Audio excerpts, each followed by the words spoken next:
Who is Tommy DeSimone? What happened to him? He got killed and buried someplace. Nobody knows where he is. Tommy DeSimone was the guy that was played in Goodfellas.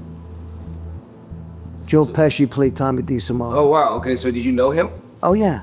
So tell us about Tommy DeSimone. What's Tommy was with a different family, a very vicious kind of guy. He was part of Lufthansa Heist. He disappeared. What that means is he got killed and buried someplace. Nobody knows where he is. His wife at that time happened to be this girl. I don't know if I want to say the name on camera because they wanted their names changed. But anyway, his wife I ended up going out with for like 8 years afterwards.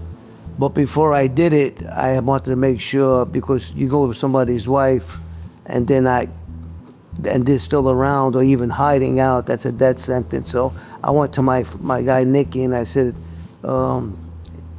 what's the story with Tommy? He said, don't worry about it, he's not coming back. And I kind of gave me permission to go with his wife. Man, that's heavy. Why do you think that they killed him? I mean, the movie is one thing, right? But you have a closer eye view than the Hollywood would ever have. Well, he killed somebody in John Gotti's crew, and without asking permission. So there was a kind of a sit down over it for a few years. Then Tommy went to prison, so they couldn't touch him when he was in prison. So when he came out, I think he lost the decision, and his own people had to kill him.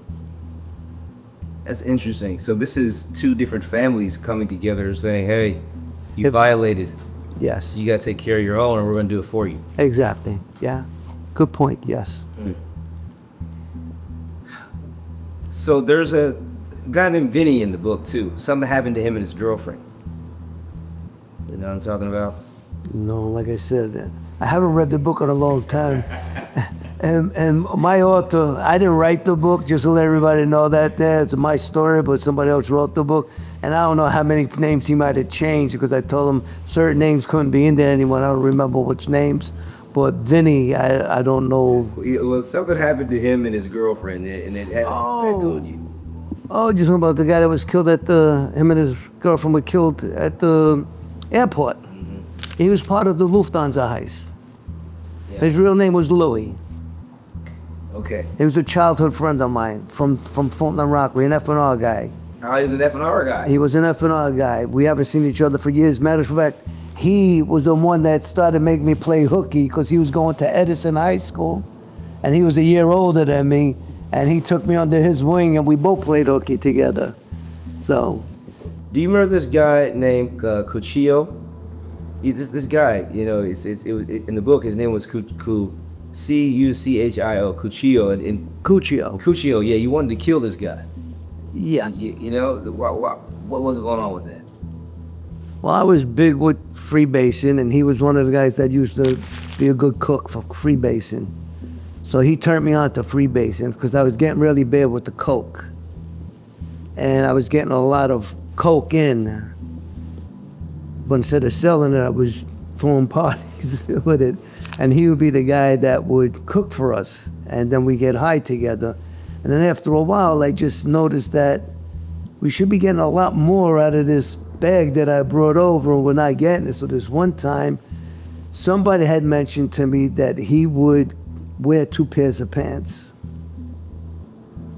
one pair over the other, and he would stash the bottle that was being cooked in his second pair of pants and take out one, and it will look like there's no more coke left, because freebasing, you have to cook it and stuff.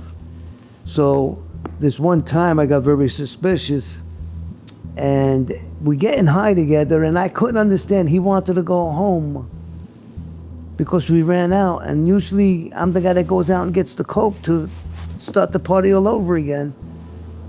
And somebody said, I think he's robbing you. So after a period of time, I think I caught him robbing me, and he went home, and I went to his house, and I shot him in the head with a gun, but the gun broke in my hand.